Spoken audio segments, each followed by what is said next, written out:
Good morning, everyone, and welcome to today's webinar, which is entitled PDPM, Getting to Know You, Why Understanding Your Resident is the First Step. My name is Ken Bell. I'm the Vice President of Marketing for Simple LTC. I want to thank everyone for joining us this morning. So according to my calendar, we are now 33 days out from October 1st. And the closer we get, the clearer it becomes that a successful transition to PDPM means that you have to understand your resident's needs. So because when you get to know your resident, which includes a clear picture of a medical record, that's the only time you can really be prepared to receive the reimbursement you need to take care of that resident. So that's what we're talking about today. So we'll be highlighting several PDPM strategies and analytics that are critical for getting a clear picture of your resident. Our goal today is to help you build a strategy for clinical conversations and IDT efforts that will not only capture your resident's individual needs, but drive the payment that resident needs under PDPM. Simple LTC, that's our company. We're your host for today's training. We are a long-term care data analytics company serving over 4,000 facilities around the country. Our MDS analytics software, known as Simple Analyzer, helps facilities improve MDS quality measures and workflow, as well as prepare you for significant changes like PDPM.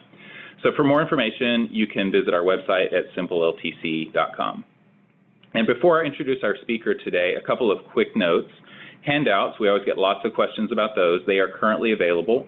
Melina with Simple LTC is with us today. She'll post a link to that handout, which is in PDF format in the chat section. So you can click on that and download that in PDF format if you'd like to have that now. And then also regarding questions and answers, you can ask a question at any time during the webinar. You have a Q&A button on your webinar interface. Just click on that and you can type your question at any time. Melina will be monitoring those questions as they come in, and then we'll present them to our speaker in the Q&A portion at the end of our session today.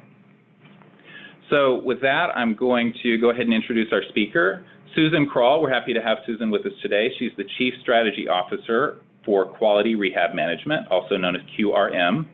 Susan is a physical therapist with 30 years of multi-state post-acute experience, and her client base includes privately owned and nationwide facilities in both the for-profit and nonprofit spaces. Her primary focus with QRM is partnering with clients to identify and implement strategies that drive enhanced outcomes and patient satisfaction.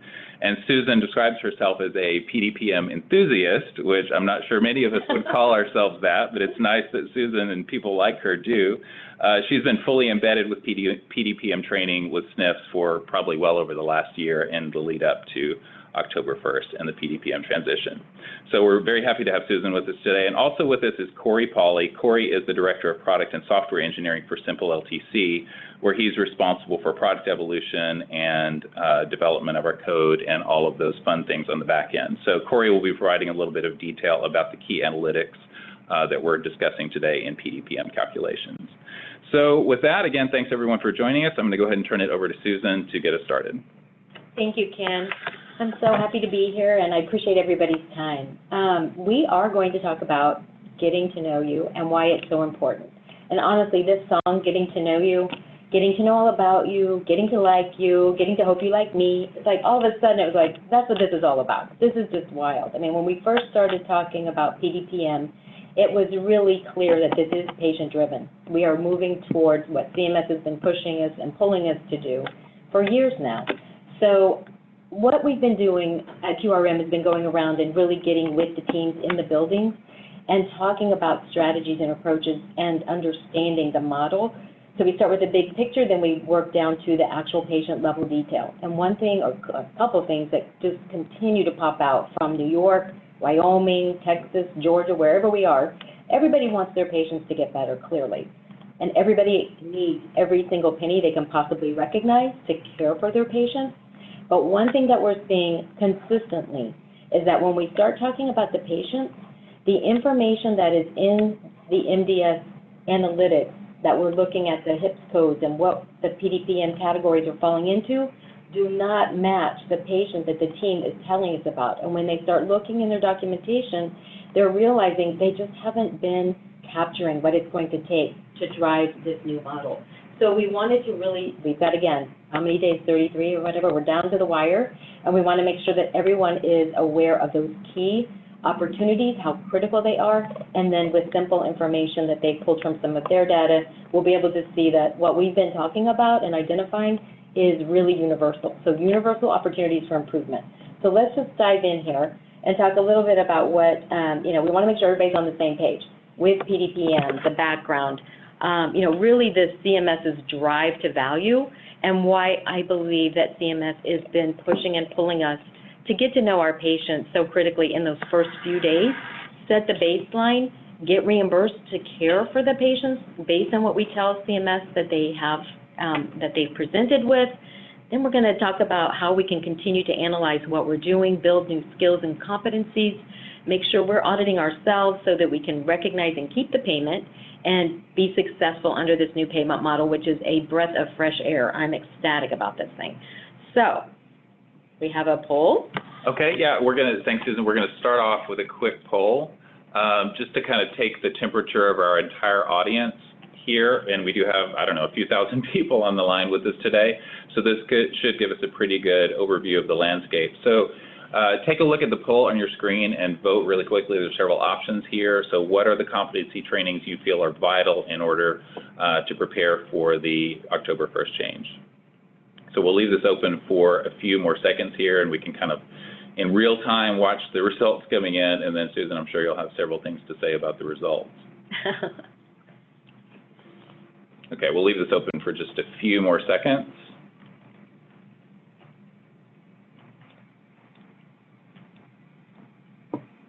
Okay, and then just a couple more seconds, and then we'll share the results with everyone. And then, Susan, you can tell us your thoughts about what we see. Okay, well, thanks so much, everyone, for voting. I'm going to end that, and then we're going to share those results. And then you should now be able to see those results. So, Susan, what are your thoughts? Is this kind of what you expected?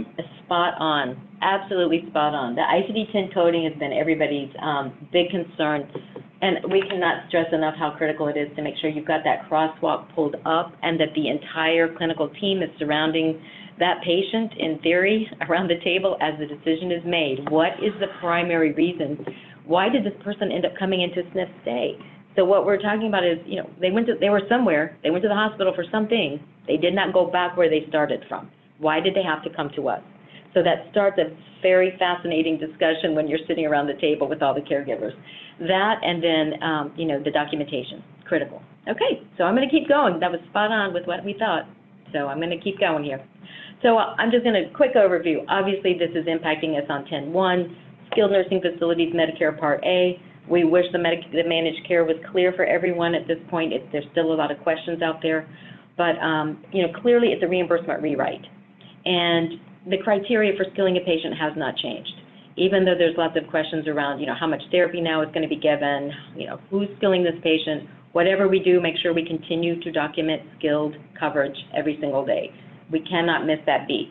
Whether it's therapy 5 out of the 7 days or nursing 7 out of the 7 days, just make sure that that medically necessary skilled intervention is captured in the medical record, and we don't miss that opportunity there. And again, CMS is driving us towards value instead of volume, and we're going to talk a lot about what does that mean when we talk value. And truly, it is designed to focus in on that patient, that resident's unique, individualized needs, their goals, and surround them with our interdisciplinary team to meet those goals, their personal goals. So this is a great opportunity to reboot and get the team communicating, and it's been so exciting to hear the communication start happening in the dialogue at the building level. So here we go with the biggest change. For 20 years, I was here before it happened, and I'm super excited about this one. I think we can do this, and I think it's for the best for all of us, including the patient. So we talked a little bit about CMS's move towards value. Clearly, we've got to keep these patients healthy and out of the hospital. Avoiding hospitalization at all costs is what the patients want. It's what the families want. Happier patients mean that they love us that much more, right? So that's all of our goals. Let's keep them healthy, happy, out of the hospital. And when we start looking into the PDPM questions that drive the reimbursement, they really do surround keeping that person healthy and happy, identifying early on the signs and symptoms of problems, which in the CASPER report, we can start seeing some of the trends in our location that would possibly lead to a decline in function and rehospitalization. So all of these things that we're working towards, quality measures, our QRPs, we started focusing on GG back in October of 2016, where the focus was on do not have too many dashes. Why? Because we need to assess the patient. If we have too many dashes, we're not assessing the patient's functional level. If we don't know their functional level, we can't set realistic goals. We can't establish a proper plan of care. So all of this movement, our first 3-day emphasis on our 48-hour baseline care plan, our GG's usual performance in the first 3 days, the medication review in the first 24 hours, and everything is so urgent now with CMS because if we don't know our patients right when they come to us, we are missing opportunity to meet their needs. So all of this is then resulting in, of course, our quality measures, our 5-star, everything is driving towards now what impacts us financially, from the penalties with VBP and QRPs to the 5-star and the impact it has on our census. And for Medicare, if we can do well and perform beautifully in all these areas and have patients have successful outcomes, then the cost is less. Happier patients for less cost. To me, that's the equation that I believe we're trying to get to for better value. So what do we know when we look at a RUG level now, right? We know they got 720 minutes of therapy and they needed A, B, or C in split on their ADLs from G. That means in the last 7 days, how much help did they need? What was the most help that they needed, basically?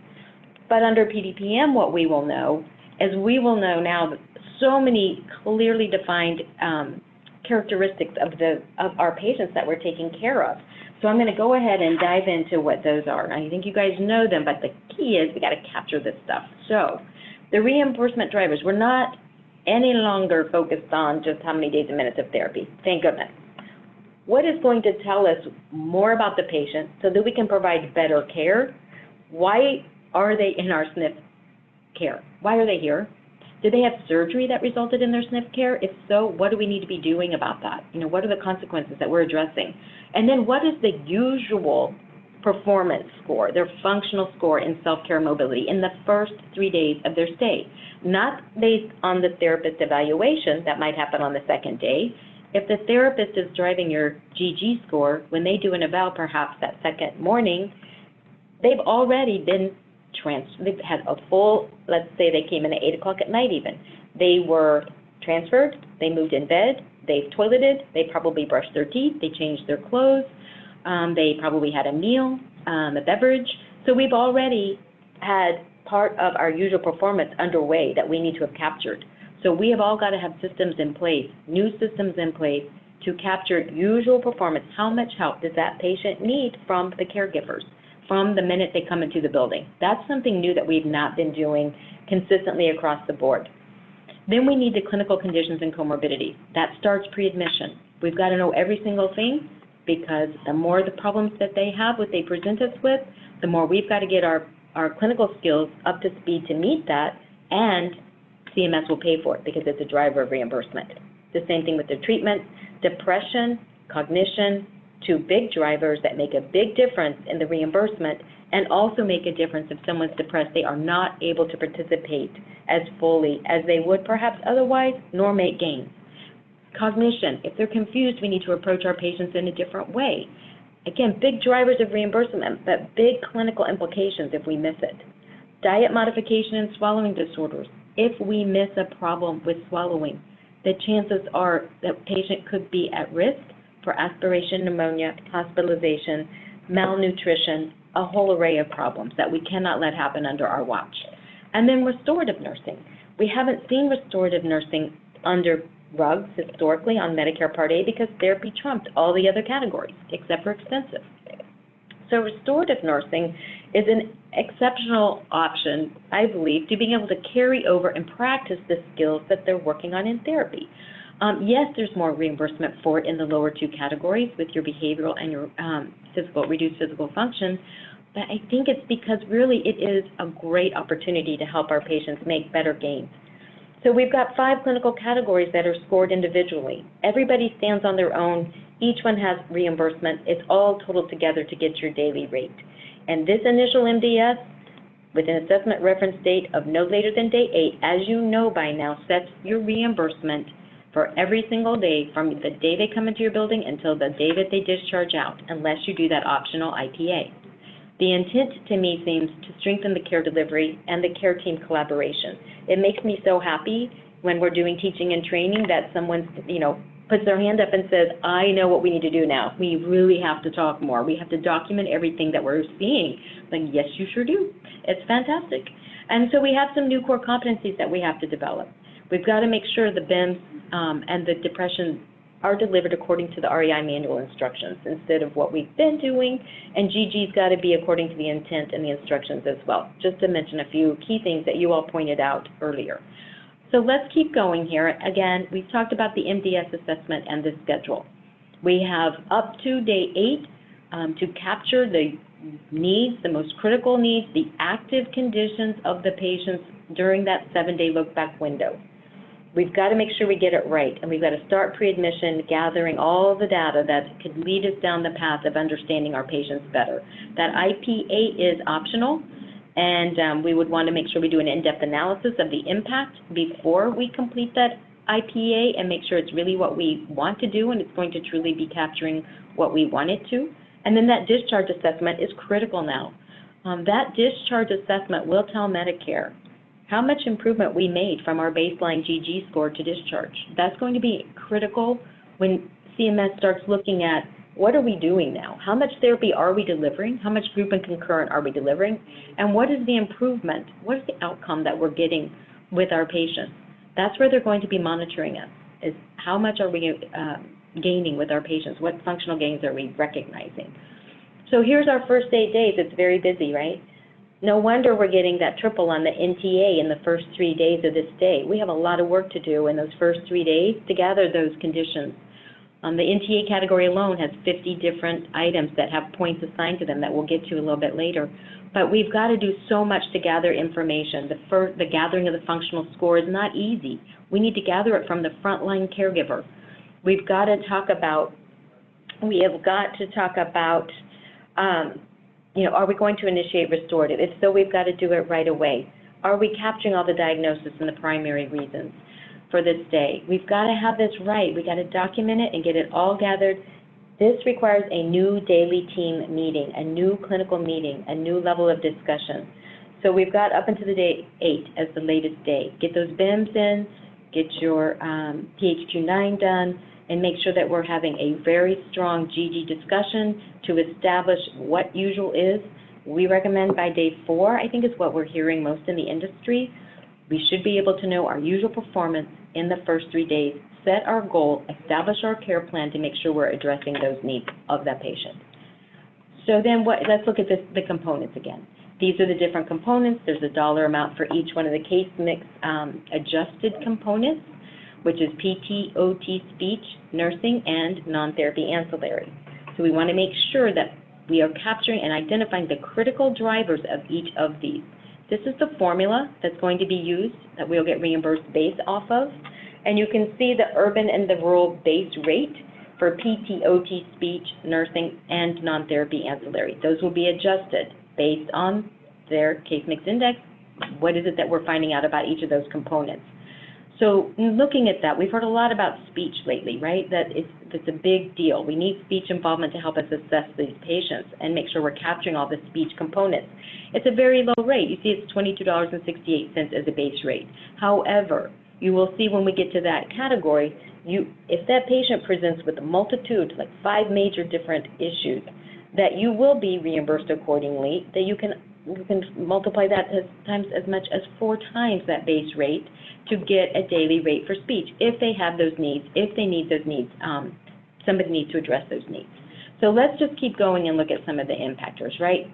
There is the non-therapy ancillary I mentioned a second ago. You get 3 times that reimbursement for the first 3 days of this day. Then it goes back to adjustment factor of a 1 time. Day 21 and every 7 days after that, we know there's a 2% reduction because why patients typically progress as we get along on our stay. You don't need as much therapy, your reimbursement will slightly decline. Then there's the new interrupted stay. Again, we've got to know our patients. If our patient comes back within 3 days, we don't have to do another admission assessment. We just keep on going with our prior PDPM case mix groups. But if it's greater than 3 days, or we admit that patient from another SNF, we've got to get to know these patients again and start all over, capturing what has gone on since we last saw this patient. This is a new patient to us. We've got to identify it. So it starts the variable per diem count back over to day 1. That means you're triple on your first 3 days, and that reduction after day 21 for PTIOT. Now, in your transition, October 1, all of your residents that are on Medicare Part A will start with an IPA assessment that you will end up with the triple the amount on the first 3 days in October. So your October reimbursement might look a little bit different than your following months. You will get triple the first 3 days. Hopefully you will have started work on that before you get to October 1, and you will be staggering, hopefully, your assessment reference dates to determine where you're going to capture the best representation of a 7-day look back. Here we go. PDPM models that drivers by MDS sections. When we were talking about what's important, where do we need to focus in on our education and training, these are the sections in the MDS that are going to drive your reimbursement that CMS has determined will provide the best picture of the patient's needs comprehensively so that we can address the needs clinically and get reimbursed for that. So here we have the hearing, speech, and vision for speech, cognition for speech and nursing. So I've identified which category of reimbursement is impacted by the sections of the MDS. That does not mean that those are the only people that can assess it. Each nursing location, each community can determine who is the best qualified person to contribute to these sections on the MDS. And then, of course, it's the MDS coordinator and the RN that will determine the final MDS information that goes into the MDS with the contribution from others as the REI manual instructs us. So these are the categories for making certain someone has reviewed the REI instruction manual. Whoever is contributing has been made responsible, and they have had their competencies checked by education and training. So these are the drivers, as we talked about earlier. A lot of the diagnosis in Section I is robust. All of the health conditions that drive PT, OT, speech, and nursing in J. Swallowing and nutrition is critical. The skin conditions in the nursing category, the meds, the special treatments, all of it is critical to being able to care for our patients and drive reimbursement. It all starts with capturing the primary reason for the SNF stay that will place the patient into the categories for PT and OT. Here is what it will look like when you go to the ICD-10 mapping crosswalk from CMS. So here we have a picture of the screen you will see, and you will want to make sure that you have your ICD-10 mapping present, available, and utilized right now. It should be being in use right now in every conversation with every patient that is admitted as you look at your primary reason for the SNF stay. Clearly, you've gotten that information, and Corey's information and analytics that we'll see shortly will show you the changes that you guys have made by focusing in on that. So I'm going to turn it over to Corey now to give you a little bit of the glimpse into the progress you've made. Oh, thanks, Susan. So what we're showing you guys here is some of the aggregate data we've pulled out of our simple analyzer system over the past 8 months or so. And it really, this is kind of an under-table brag. We're kind of showing how much work our providers have done over the past year and how much they've improved since we've started implementing PDPM tools. And you can actually find some free tools on our website at simpletc.com for this particular piece of PDPM and looking at the crosswalk. But since January, all of the primary diagnoses that were coded in I-8000A on the MDS, as it is now, about 41% of those in January were returned to provider. And looking at July 31st, it has come down to about 3%. And we're looking here at a static list of providers that we've had since January 1st as customers. One of those aggregate numbers is wrong there. They weren't both 21,232 stays, but they were pretty close. But this is a really good indicator of how much work you guys have been putting into training your staff on picking valid primary diagnoses for PDPM before PDPM starts. Oh, fantastic. And I think this is so hopeful and optimistic for us. This is a sign of what's to come, I do believe, truly. So let's keep looking. We've got some other great statistics that I think that you guys will find interesting for sure. So here's your section I-20B. As you know, you're going to put your code for the primary reason. The ICD-10 code at the bottom obviously should make sense with the code that you entered and should be on your claim. That begins to tell the story of why the person is in our care right now. Why did they end up with us? And your surgery procedures are clearly important for capturing any surgical procedure in the hospital that requires active care during our SNF stay. And this you will see in the category definitions for PT and OT in just a second. So here you go. These surgeries will collapse all of our diagnoses, all 60-something thousand of those diagnoses that are not returned to provider are going to collapse into one of these 4 PT and OT clinical categories.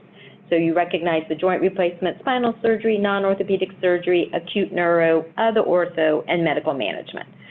When we start looking at the other driver besides the primary reason for the SNF stay, you've got 6 different items basically similar to what we did under G, but again, this is the first 3 days in GG of 0 to 4 scoring, which there are 6 different components. The new ones are oral hygiene and walking that impact PT and OT, but not nursing. So you have 6 different items times 4. Your independent people are now 24. 0-6 independent, 0-1 dependent. If it was not attempted, we must code the reason, do not use dashes, and that will equal a dependent score. We're looking at eating, oral hygiene, toilet hygiene, a little bit different. We need to make sure everybody has reviewed GG. There's several webinars that are fantastic, videos that are great that show actual scoring. I think it's a great learning technique. It's so critical that we get the baseline on this, and here's your mobility. So you basically have your bed mobility here, your transfers, and your walking. Walking does not impact nursing, neither does oral hygiene, and we get to your scoring system, you'll see that the 5 and the 6 in the coding will be a score of 4, right? 4 is a 3, 3 is a 2, 2 is a 1, everything else is dependent. And here you have your PT-OT classification mix.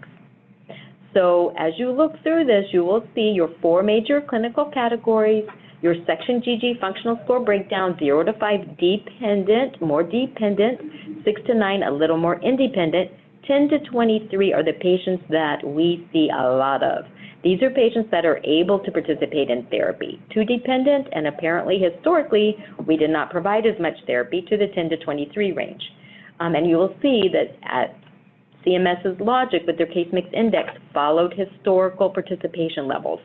So we have the most independent is a 24, 10 to 23, not quite independent.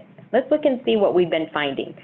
Case scenario, primary reason for the SNF stay, acute neuro, was hospitalization following a CBA with hemiplegia. They had a functional GG score of 8. That put them in a TN case mix group. So the case mix index was 1.48. For PT, that gives us $89.91 day 1 through 20 based on the non-geographically wage-based adjusted base rate. So $89.91 for PT. After day 20, after day 20, and with that 2% reduction, it drops to $88.11. It is not dramatic.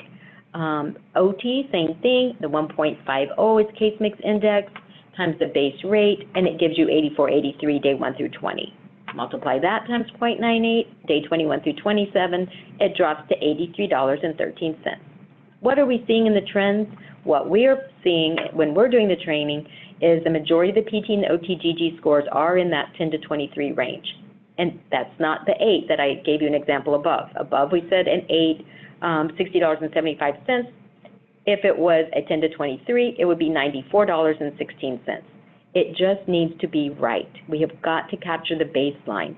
So that's the question. Is this truly the baseline? Usual performance before the benefit of therapeutic intervention. When was the ICD-10 crosswalk utilized to find the most accurate diagnosis? Those are the questions that we have to ask. So I am going to, again, turn it to Corey. Yeah, so here again, we're looking at statistics for all of Simple Analyzer customers. This is actually from July. So this is the breakout of the different PTOT categories across all of the stays we had in July, and then also the PT and OT GG scores, so the function scores for calculating those categories. Obviously, most stays ended up in that 10 to 23 range, which is kind of the sweet spot for the PTOT scoring, GG scoring. Great, Corey. Not a surprise what we found there, and TI through TL would be your, let's go back and look at that slide if you guys don't mind me going back there. TI through TL, medical management. Not surprising, that's what we're seeing as well throughout. Those are your pneumonias, your non-orthopedic, your non-surgical. It's a big, I don't want to say dumping ground, but that's where a majority of patients are falling if they didn't have an orthopedic or surgical or neuro problem, right? So let's go into speech now. Speech has a lot going on, and the comorbidities are important to capture. You will see these are very heavy neuro, right? Your aphasia, your strokes, your hemiplegia, your traumatic brain, vent, trach, cancer, oral cancer, dysphagia, apraxia, speech and language deficits. We need everyone's clinical skills looking for these problems to see if they are present in our first 7-day look back window. If they have these problems, we know historically that if somebody has dysphagia or a swallowing problem, we have referred them to speech because why? We do not want that patient to end up with aspiration pneumonia. If they have a swallowing problem, we don't want them to end up with malnutrition. So it's critical that we identify these comorbidities and these problems and get the appropriate caregiver on our team addressing the needs. The other thing for speech is cognitive impairment. We know that the speech therapists have a lot of training in that. They historically have addressed cognitive issues. Anything less than cognitively intact on that BIMS, we would capture as cognitive impairment in the speech category. Interestingly, we're not finding a lot of cognitive impairment when we look at the MDSs. However, in our conversations, it definitely sounds like we've got cognitive impairment opportunity. Here's the BIMS. Again, make sure the appropriate person, whoever is completing this BIMS, is capturing when the patient comes to us, what is this person's cognitive status, and make sure they've been trained and that they've got competencies all around this, and they're using the script as given to us by CMS in the REI manual. There are training videos out there that are fantastic. Then we go to the swallowing disorder. Again, this is not a diagnosis of dysphagia here. To capture this in the speech component, all we need to do is check what we see in this patient. Are they losing food or fluid when they're eating or drinking or holding food in their mouth, coughing or choking during meals or when swallowing meds? Are they having pain when they're swallowing? Are we getting this information from the frontline caregivers that know this information? It is critical now. It can mean a big difference in your scoring and your reimbursement. And if we go undetected, if these problems go undetected, we know clinically they can cause problems. So here is what the medically altered diet section on the MDS that must be correctly captured. And here are your speech classification groups. The 2 columns I mentioned before, what we're capturing, does the person have a presence of an acute neurologic condition? That's I-20B. Did that map to an acute neurologic condition as a primary reason for the SNF stay? If yes, okay, that is a check yes. Do they have a comorbidity, one of those items that we just looked at? Yes, just one of them, you can say yes. Do they have cognitive impairment? Anything less than intact? Again, none, 1, 2, or 3 in that first column. Then you go to the second. Do they have mechanically altered diet or that section K swallowing disorder? Neither, either, or both. Shockingly, we are finding the majority of our people have none and neither. 0.68 of that $22 base rate is not much reimbursement because we have told it CMS they don't need any, they don't have problems in this area. Conversely, any 3 in the first column, both in the second, you have 4.21 multiplier of that $22.15. Let's look at what we're seeing in a case scenario. Okay, they came into us with a neurodiagnosis. Yes, they have a comorbidity of hemiplegia. They have cognitive impairment. They have a score of 10, greater than or equal to 10, cognitively impaired. Mechanically altered diet, no alterations, and no swallowing disorder captured in section K. That would put us in an SJ. They had all 3 in the first column, but neither in the second column. That would give us 2.99 as our case mix index and $67 a day. So If you had all three in column 1 and both in column 2, as I mentioned before, that reimbursement would be $95.48. A significant difference, but that's a significantly different patient. We just have to make sure we're capturing it correctly. So we have a new sense of urgency for capturing correctly Section K in swallowing, cognition, and comorbidity. And the BIMS is critical. Make sure we've got competency. Again, Corey, what are you finding? Yeah, and so we're finding exactly what you spoke to. On the left, you'll see the breakout of the all of our simple analyzers for customers where they're falling under SLP in which categories. But on the right, you'll see how many are being coded with no swallowing issues. So no mechanically altered diet and no swallowing disorder. And 75% we suspect is very high and would indicate that most people are actually not capturing those things. We're also seeing similar numbers, as you stated, with cognitive status, where no cognitive impairment is being captured.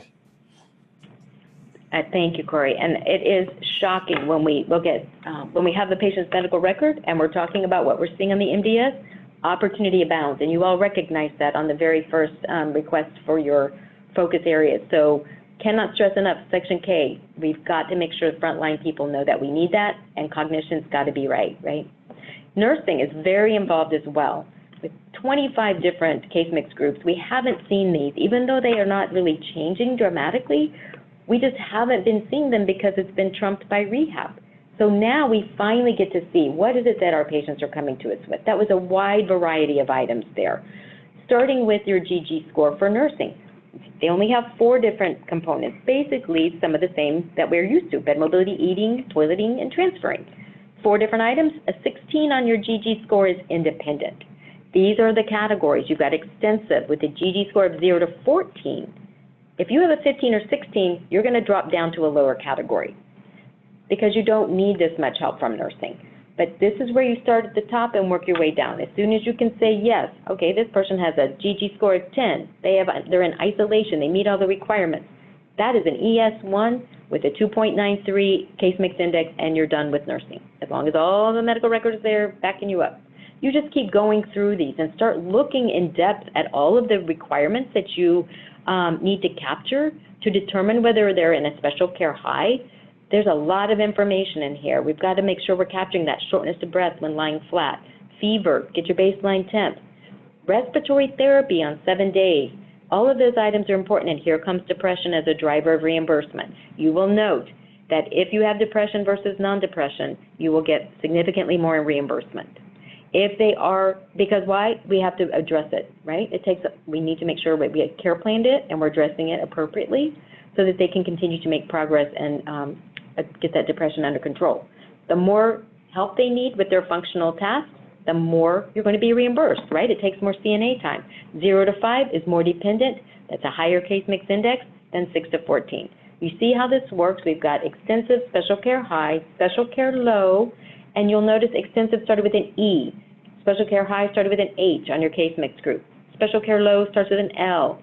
Here you see depression again. You see the 0 to 14 GG, and you see the depression criteria is listed out and all the conditions and treatment.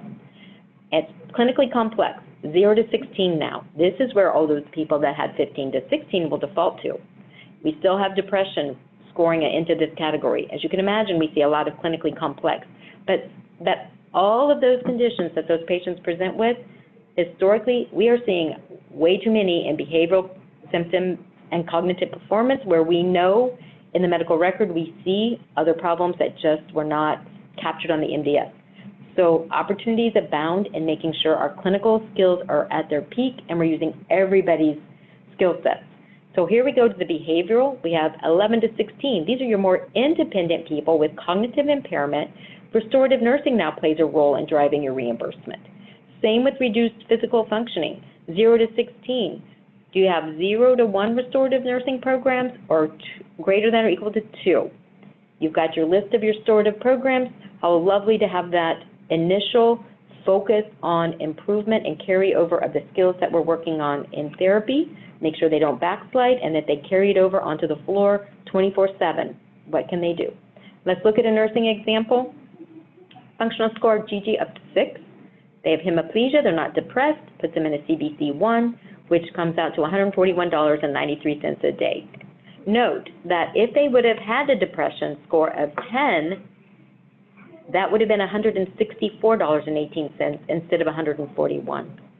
If they would have had CDE2, a functional score of 5, that would, instead of 6, that would have been a 1.87 multiplier, $198. So again, Gigi's got to be right. We got to capture all the clinical skills. We've got to have an accurate picture of their depression and their cognition. Moving on to Corey, tell us what you're seeing in the nursing category. Yeah, so this is how the breakout of all sample analyzer customers and where their residents are falling within the nursing categories here.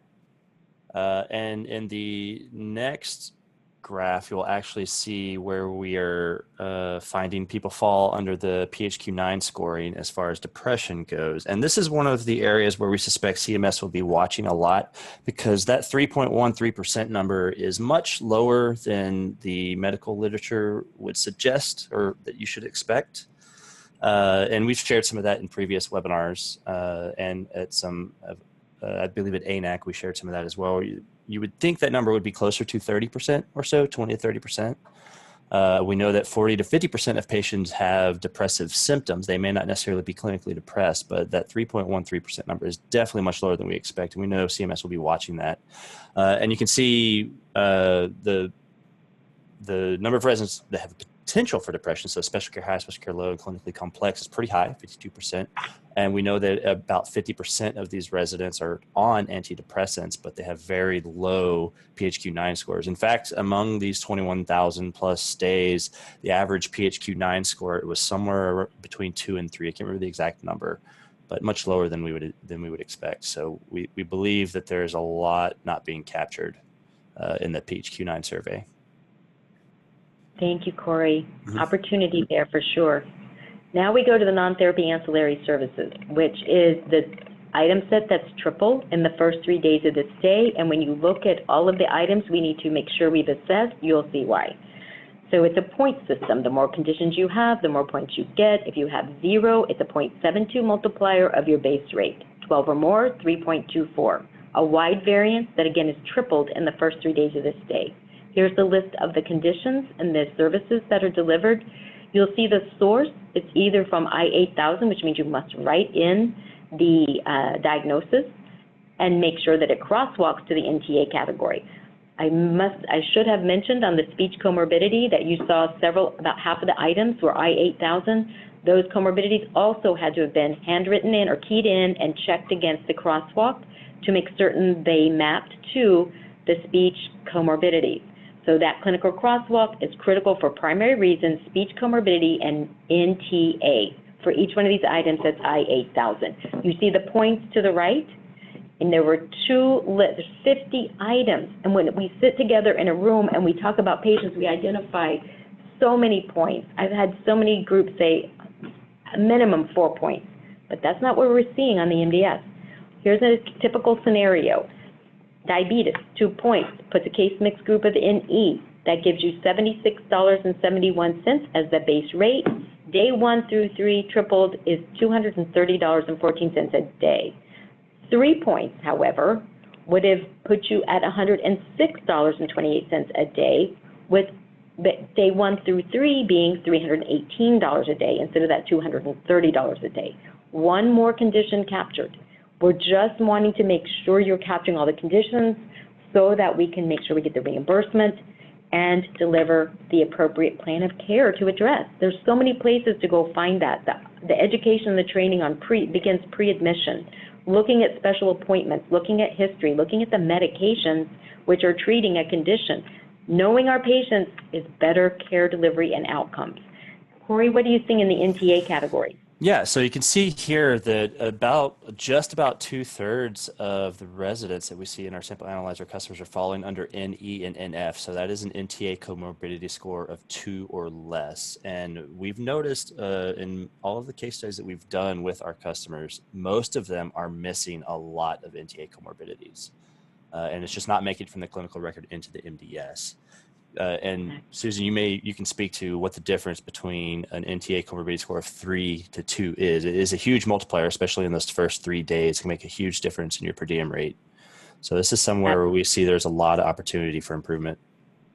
Absolutely, 100%. So this requires every single person on your team's clinical assessment skills and your physicians knowing what's going on, and your pharmacy consultants, your dietary, everybody's got to know the requirements and what we're looking for in NTA. It's not too late. Make sure they have the list, make sure they know what you're looking for.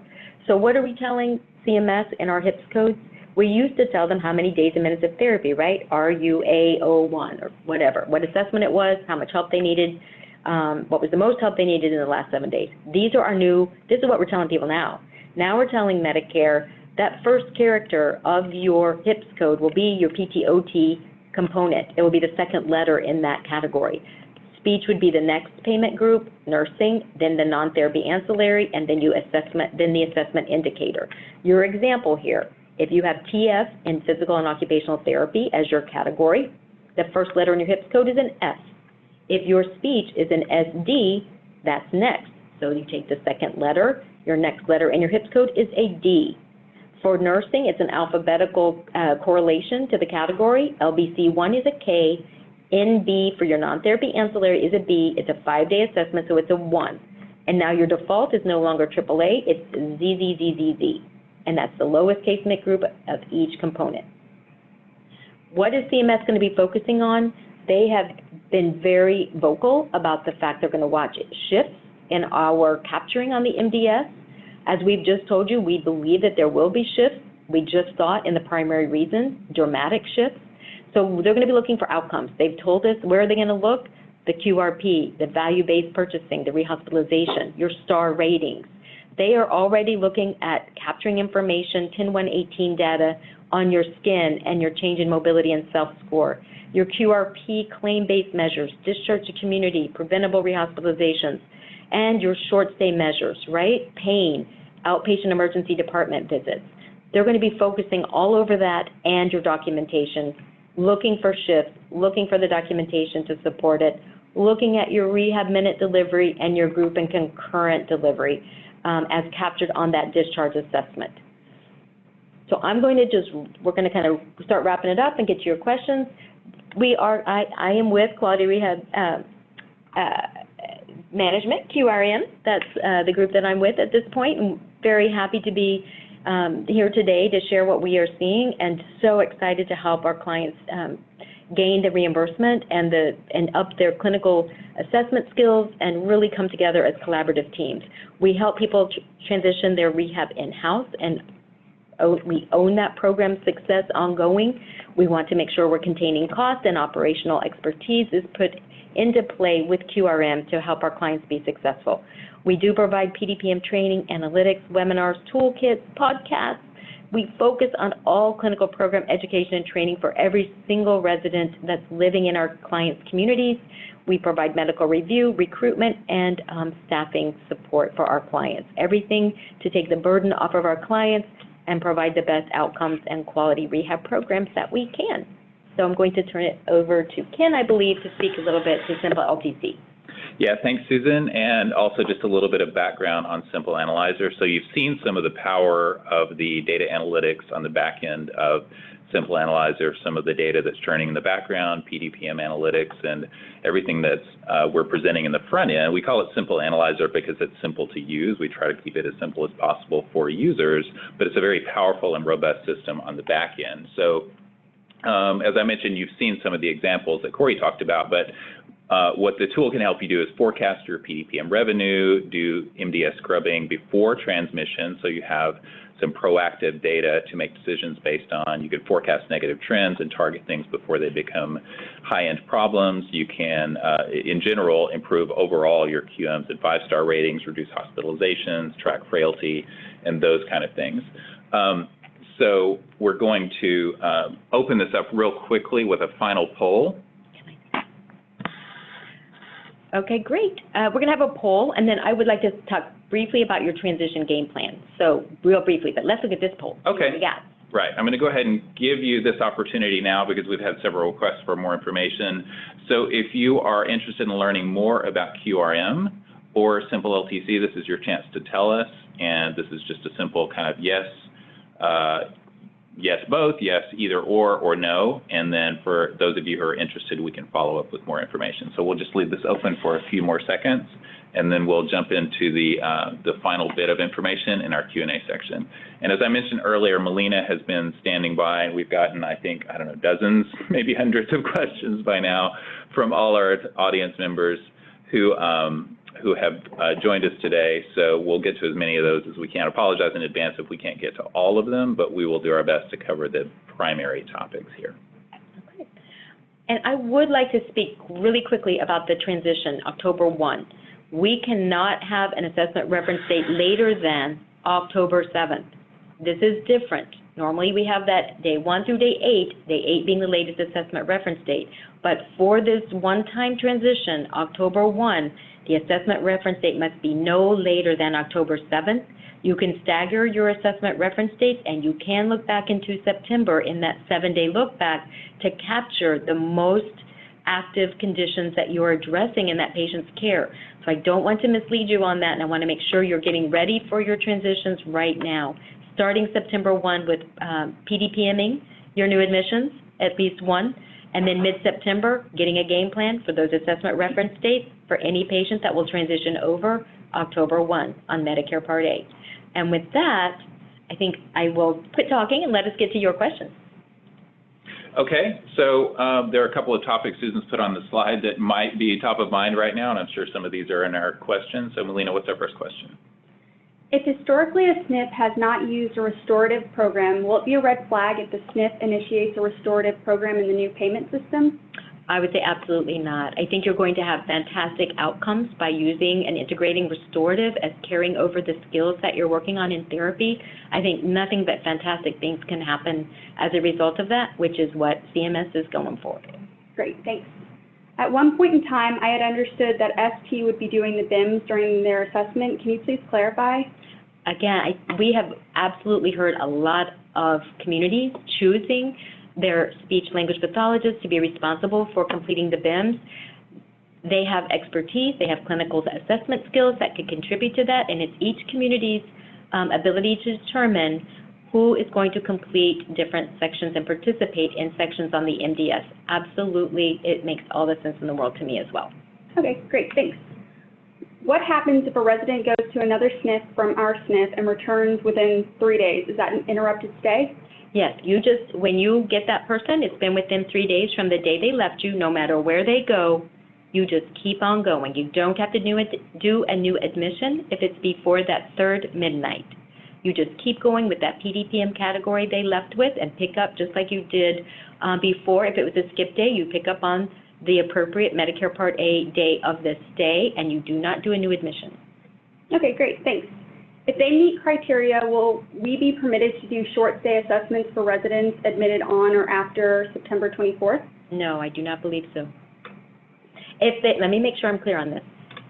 Short stay, if you're before October 1, you are still under RUG rules. But the change to October 1 reimbursement model change does not meet the criteria for that short stay. It's not going to be that doesn't meet the criteria. Okay, great. When completing GG, should we not use assessments if rehab has already started treating the resident? Oh, I just love that question. So what we have to do, therapy needs to get in there, of course, if the patient has a need. Absolutely. You will not have happy patients or happy families if they came for therapy and they do not get it when they come in the door. That's not changing. That's the way it is now. But what we have to do is sit around the table in the morning of day 4 and say, this is what therapy saw when they did their evaluation, what they've been working on. Let's get the information from the frontline caregiver. How much help did the CNAs and the other staff have to provide for that patient to complete the GG functional score questions? What is usual? You have to get to the usual performance, not what that one-time transfer was with therapy, but usual performance over the first 3 days, midnight, midnight, midnight. Okay, great. Do you have any recommendations for GG training resources?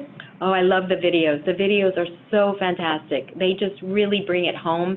There's so many out there. You can just Google. They're all over YouTube. CMS has a fantastic webinar that has question and answers on real examples. So I think there's an enormous amount. We can plug you into those if you need help on that. Just reach out. We'd be happy to plug you into some of those that are out there on YouTube. Google away. Okay. How do we get to the correct ICD-10 coding if there's a misdiagnosis? For example, new admit for hemiplegia who is showing clinical signs of depression, but we do not have ICD-10 code for that. Who adds that to the MDS?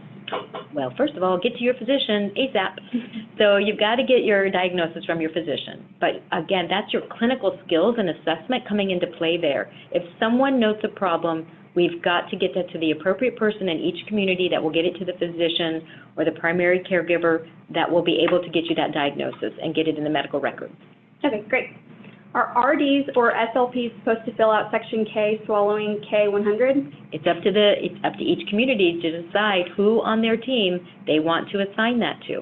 It can be more than one person and you all can collaborate. The bottom line is you've got to get it from the front line. Who is watching that patient swallow for Section K? Your medication nurse, your CNAs in the dining room, anyone passing snacks. I mean, we've got to capture it from the frontline caregiver. Okay, nice. And then our last question is, can we still use the RTP diagnosis as long as it is not used as a primary diagnosis? I will say this, the most important thing is that any diagnosis that you are capturing to drive your primary reason for your SNF stay cannot be return to provider. Any diagnosis that you want to map to your speech comorbidity or non-therapy ancillary comorbidity, it's got to map. Return to provider, not mapping, won't work. So double check and make sure that you are capturing the ones that you need to be able to present the true picture of your patient's conditions. You only have so many options to write in I-8000. Okay, great. And then we have actually one last question. We've always wanted to go in-house. Is it too late or can we transition now? Absolutely, you can transition now. We have had such wonderful luck transitioning people in-house. Therapists love to be a part of the community, as you always know. That can happen both ways, but we have had so many time after time after time people say that they just love having the team on the same page, in sync, focused on everybody surrounded on the same page, and we can help make that transition smooth, rapid fire, and get everybody up to speed with PDPM. It's never too late. We're going to have to do it. If that's what you want to do, it's never too late. That's what I say to that. Thank you. Okay, well, thanks so much, Susan, for sharing your expertise and spending the time putting together this background information. If you could move to that last slide, we will share a few more pieces of information. So these are some references that Susan has put together, just some links and so forth that you can look at. And then finally, we always get lots of questions about the recording and handouts. We will have those available on our website later today. Within the next couple of hours, those will be posted. There's the URL that you can find them at. So again, I want to thank all of our attendees for taking time out of your busy schedules to be with us today. I want to very much thank Susan Krall with Quality Rehab Management, also known as QRM, for being our subject matter expert today, and also Corey Pauley, Development Director with Simple LTC, for sharing his expertise. And again, you can find this information on our website later today. Thanks to everyone. We hope you have a great day.